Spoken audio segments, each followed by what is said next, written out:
It all costs money out of your pocket. Insurance pays quite a bit, but there's still stuff out of your pocket you got to pay for. Dental. All of us have dental. Some have better teeth than others. Chris has excellent teeth. I do not. He did not get my genes, so that's good. Vision. There's a lot of us that have vision. My whole family takes glasses or contacts. Big one for us recently is car repairs. I was going to fix Chris's little Ranger one time.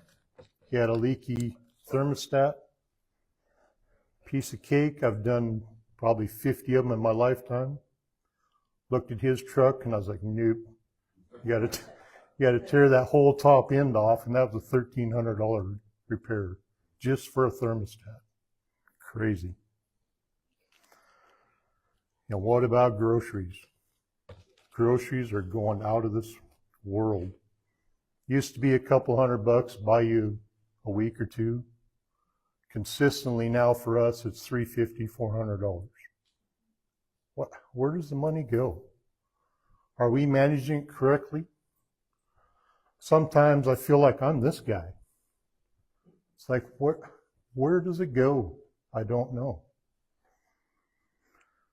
You know, not much enthusiasm is felt in church when we talk about money, because we're all in the same spot. A lot of people think out in the world that that's all that most churches want is your money. People serve coffee at services. People play music at services. And the world thinks that this is so it gets more people in to get their money. In a lot of places, that is true. I took a trip with my parents quite a few years ago to California.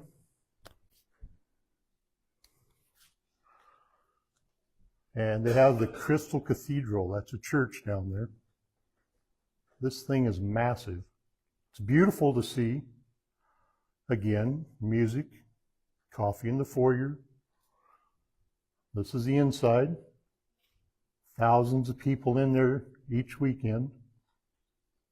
I know Sharon would love to play that organ. These guys seem to be in it for the money. They even have service in your car. It's broadcast on your radio.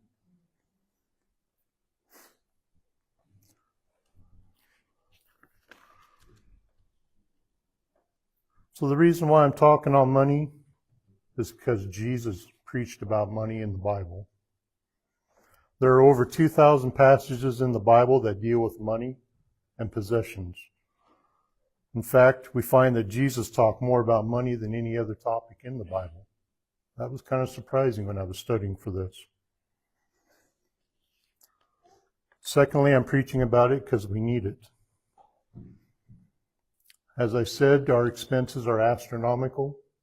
Abby had snow tires on her car. We had to change them out. I was hoping to get another year. They were cracked. So we had to buy a new set. $1,300. Tracy on Easter, for those of you that were here, drove a file through her tire. I got to looking at the tires, well, we might as well change them all. There's another $1,300. It's like, wow, where am I going to get this? Then Tracy comes home. Oh, Abby needed contacts, so I ordered the year, $500. Like, holy cow. And then Les Schwab tells me Tracy's car needs new shocks in the rear. $500. I don't know about you, but I don't have about $4,000 just sitting around for this. Do I master my money right to be able to do this? Fortunately, we do have an emergency fund that I can pull about half of it out of and cover it. How about house prices? Whew. Chris is looking to buy Sharon's house. Abby, hopefully one day will buy a house, and all the little people in here. This is shocking. The average price of a house in Sela, $432,000. Where are kids going to come up with this to do that? So I figured it out. My bank right now is 6% interest, 30 years, taxes, insurance, $3,700 payment. That's huge for kids. Once you pay that off in 30 years, $1.3 million that you've paid just to live there. I read a post this morning. A guy in Selah was complaining about taxes. He said, I bought a house for $60,000 a long time ago and I paid taxes. Now the county's valuing it close to this price, and I have to pay tax on that price. How is that fair? It's hurting all of us. We need to prepare ourselves. Someone once said, I am so broke that American Express calls me and tells me to leave home without it. That way I don't spend it. As life goes on, a lot of us are deep in debt. A lot of us have bad spending habits. One of the biggest sources of stress in our lives is money, if you think about it. You talk to your spouse about how you're going to plan for things. You got to wiggle things around to make it work. And it creates problems.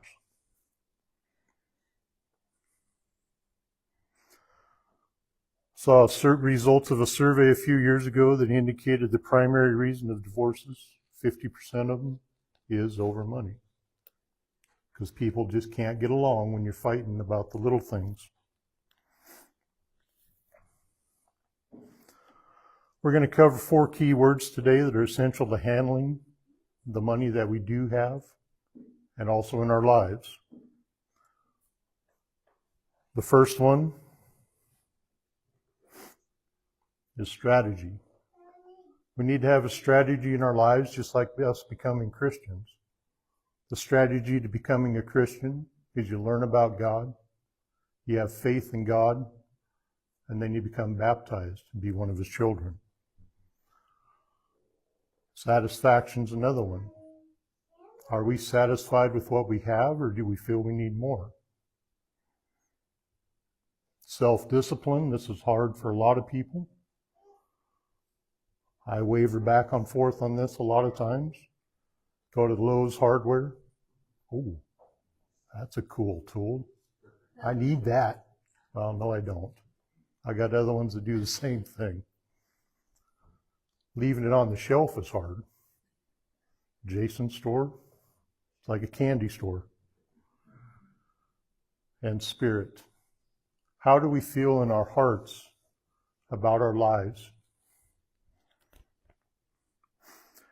We have to have a strategy for our money. There's an old saying out there, if you fail to plan, you're planning to fail. And that's huge. A lot of us live paycheck to paycheck, not really thinking about the future of our lives and where we're going to be or what we need. This is a lot of guys at my work. They're out there partying on the weekends. They're buying toys that they don't need. And they wonder on the next payday where it all went. Do you ever find yourself saying, I just don't know where all the money goes? That's the warning light that should be going off in your head. You need to be checking that. People say that money talks. That's true in some places. It doesn't talk, it just sneaks away quietly without you knowing where it's going. The worst part is it doesn't tell you that it's leaving either. It just disappears. Let's look at Proverbs 21, our reading this morning. There is treasure to be desired and oil in the dwelling of the wise, but a foolish man spendeth it up. He that followeth after righteousness and mercy findeth life, righteousness, and honor. This goes along with the story in the Bible that we read of the handmaidens waiting for the wedding. They lit their lamps, and by the time it was wedding time, they ran out of oil and had to go find more. The ones that were prepared entered into the wedding and had light for the wedding. The best way to keep spending money carelessly is to have a budget. We have a budget. Do we follow it? Try to. But we account for a lot of things. We put aside food. We know the car payment every month. We know the house payment. But it's just the little things that make your money disappear quickly.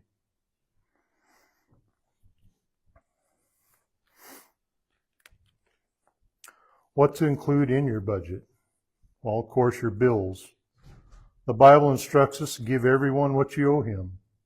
If you owe taxes, pay taxes. If revenue, then revenue. If respect, then respect. If honor, then honor. We are to pay our bills as Christians. So in our budget, we need to include our living bills and our Christian bills. Also included in our budget is savings. This is that emergency fund we had that disappeared so quickly recently. We need to put a little bit aside each month or week as we can, because there will be emergencies that come along in our life. Proverbs 13 and 11. Wealth gotten by vanity shall be diminished, but he that gathered by labor shall increase. In other words, he who gathers money little by little makes it grow. If you don't currently have a plan to save, I encourage you to start, even if it's just a few dollars a week. With Chris's new job, I've been talking to him about setting some aside each paycheck. And then if we get an IRA, it'll grow to when he retires, it'll be worth something. But it's hard to talk to kids about that. They think they have a lifetime. You only have 35 years to work, usually. In our budget, we also include giving to the Lord. Proverbs 3, 9 through 10. Honor the Lord with thy substance, and with the first fruits of all thine increase. So shall thy barns be filled with plenty, and thy presses shall burst out with new wine. If we give to the Lord freely, whatever it is, money, your time, friendship to others, he will reward you abundantly back. That's important for us.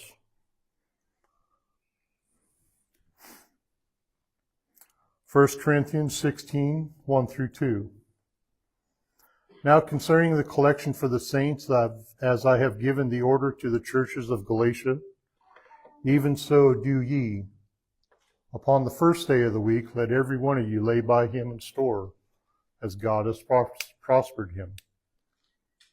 We do that here every week as a collection.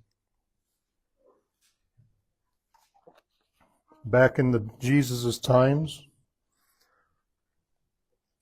they collected money to help them on their journeys and travels, to go around and spread the word. They didn't have jobs. They were out there wandering in the wilderness, talking to people, but they still had to survive.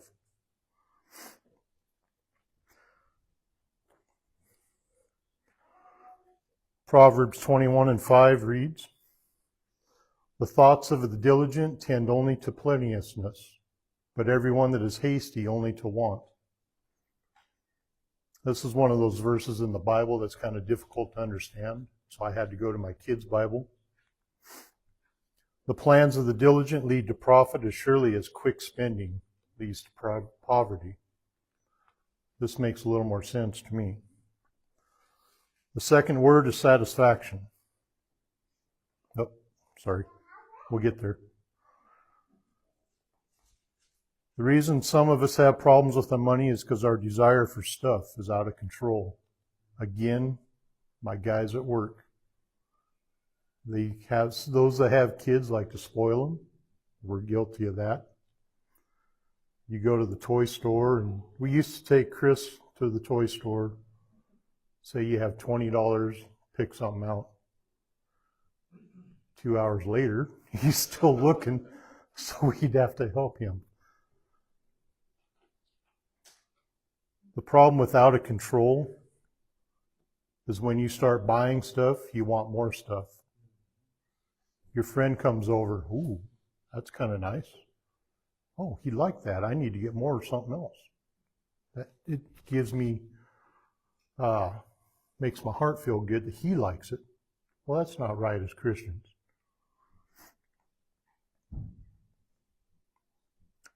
Most American households have nearly $5,000 worth of credit card debt. That's huge. That's the way these companies are working. It's all about the expectations of how we should live life and the things we should have. We need to figure out what's important to us. Is that new car in the driveway better than my old car sitting there that I've driven for years? It's prettier. It'll get me the same spot. But do I actually need it? Mr. Rockefeller was a billionaire. He was asked one time, how much money does it take to satisfy a man? His answer was, a little more. Is that a statement or what? Is man ever satisfied with enough? And here's a billionaire. I need just a little more each day. More money never satisfies our desire for more. In fact, the more we have, the more the temptation grows. 1 Timothy 6:9 says, but they that will be rich fall into temptation and a snare, and into many foolish and hurtful lusts, which drown men in destruction and perdition.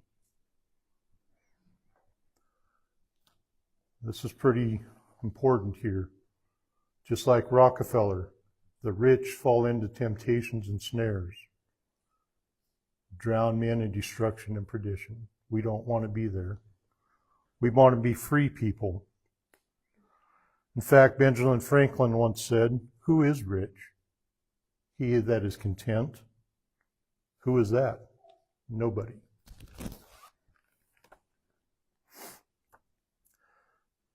The key to being satisfied is to realize that money will not make you happy. It'll make you happy in the short term, but in the real down-to-earth heart feel, it won't make you any happier. If you're rich, you just have more expensive bills and a lot more stuff to worry about because there's more expensive toys out in the yard.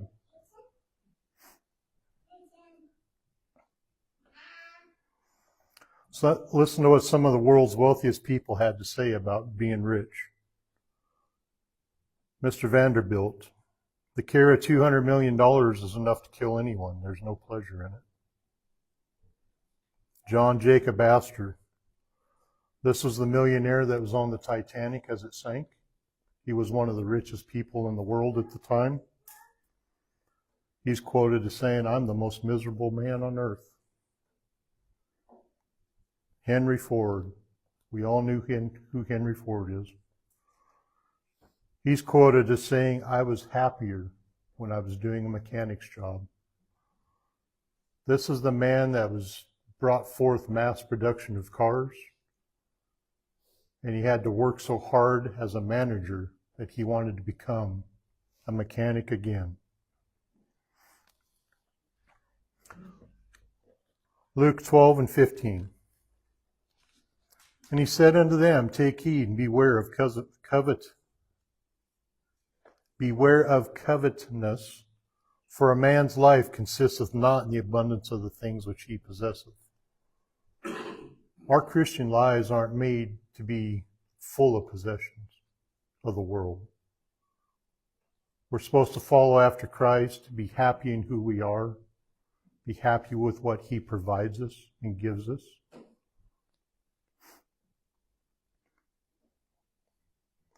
The third word was self-discipline. Proverbs 13:18. Poverty and shame shall be to him that refuseth instruction, but he that regardeth reproof shall be honored. In other words, he who ignores discipline comes to poverty and shame. The Bible teaches us discipline in our lives. Before we were Christians, we did a lot of things in the world. Once we became baptized, there's a lot of rules and disciplines we need to follow, and this is better for our lives. It makes us better people, and it makes us happier. David Moore is a preacher, and he identifies 4 spending habits that are a sign that we lack discipline. Impulsive spending. This is something that I've done myself before. This is going out and thinking I have to have that. Again, Jason's candy store. Or some new tool. It's like, ooh, I need that. Not really. An impulsive spender goes to the store planning to get a pair of shoes, but not only walks out with shoes, has an expensive dress, an expensive overcoat, a new belt, a new purse. Got to match the set, you know. Or things I've heard before. It was on sale, so I got 3. If you can't afford the 1, you can't afford the 3 on sale. A bargain is a price you can't refuse for something you won't use. Compulsive spending. This is a person that has a void in his life that needs to try and fill it up. So when things get bad or they get down, they shop or buy something expensive to relieve their pain. This happens a lot with people with food also. If you're feeling bad, you tend to eat more. If you're feeling bad, I admit it, I've done that before. Tracy will come home with something. I'm like, oh, I didn't get anything today. Sometimes I'll run to the store and, okay, I'll get that. I've done that before. It's not right. It's just trying to keep up. I know some guys who can't go into Home Depot without leaving with something. They get all sweaty. Their hearts start racing when they see all the tools, all the cool lumber there, the hardware, the new gate brackets that are coming out. If they go in, they come out with the new hammer that was just put out this year, or something else. David Moore says this type of spending gets a lot of men in trouble. I can attest to that. Then there's the status-seeking spending. Now, we'll go to special interest. If you have those golfers out there, you're on the golf course talking to your buddies. Oh, he's got a new set of ping clubs. What if the pro shop has a set? This is the special interest spending. You got to match the guy out you're partnering with. Even though you can't afford it, just put it on the card. It's okay. And then the status-seeking people. These are the dangerous ones. These are the guys that want to have what George has in his driveway. These are the guys that my new BMW makes me look better than George next door. My new 60-inch mower deck's better than his 48. Do we need the 60? No. Your 48 will do more. The same thing, it just takes you longer, which is fine.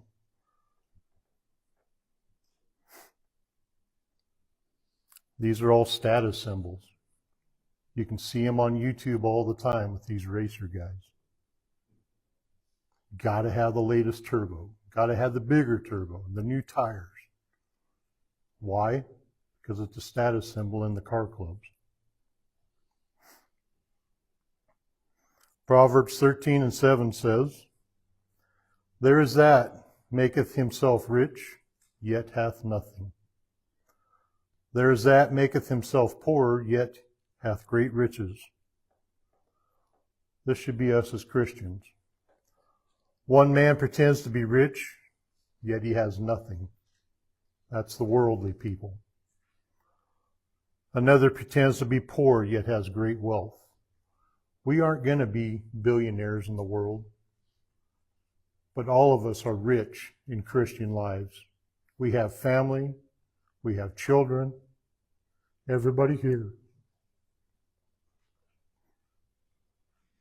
That's what makes us rich as a Christian. Your financial freedom's not based on your income, it's just based on how you spend it. Proverbs 17:16. Wherefore is there a price in the hand of a fool to get wisdom, seeing he hath no heart in it? Or, of what use is money in the hand of a fool, since he has no desire to get wisdom? The billionaires are out there spending money just left and right. They're not learning any new knowledge. We, the general people here, are here this morning to learn about God and His Word and how to improve our lives. The fourth one, spirit. Your attitude towards money actually reveals your attitude towards God.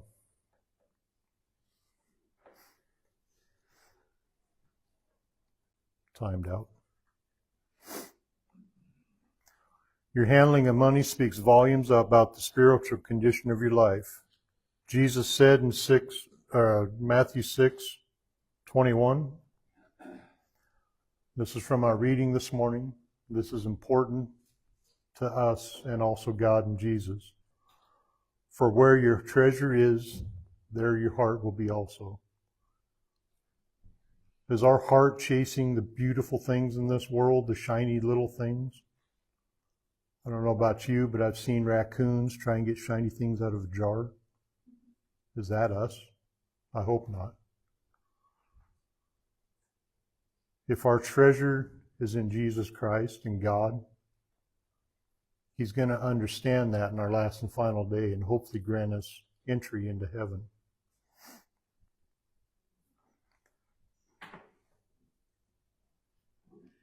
If you're totally consumed with getting more money, if you have problems with debt and you can't give to the Lord, that's a sign that not only is your money out of control, but also your spiritual life is starting to turn away from God.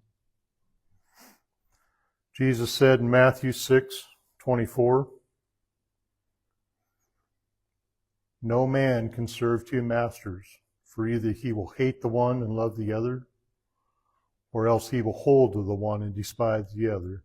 You cannot serve God and mammon.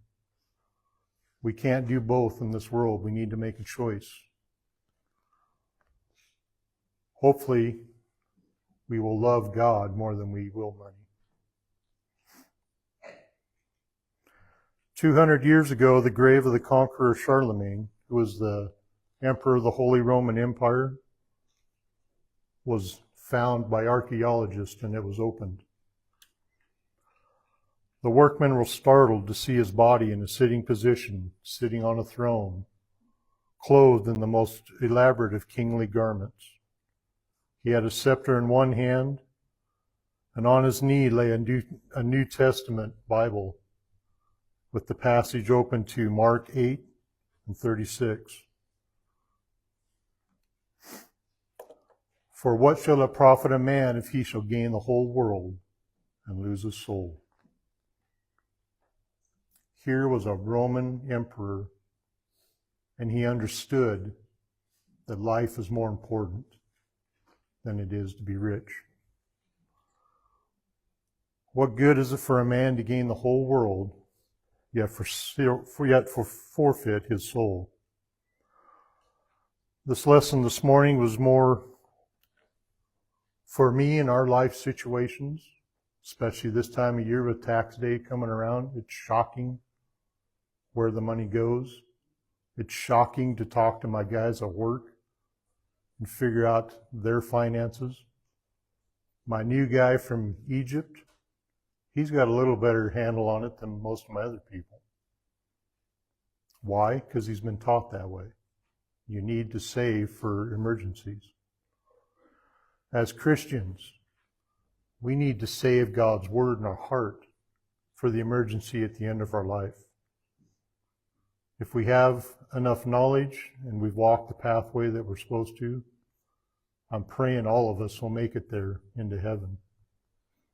That's all I have for you this morning. Thank you for your attention. If anybody needs the prayers of the church, would like to become a Christ child, please come forward and we can do a baptism today. and just enjoy the beautiful day that He's given us again to come together. Thank you.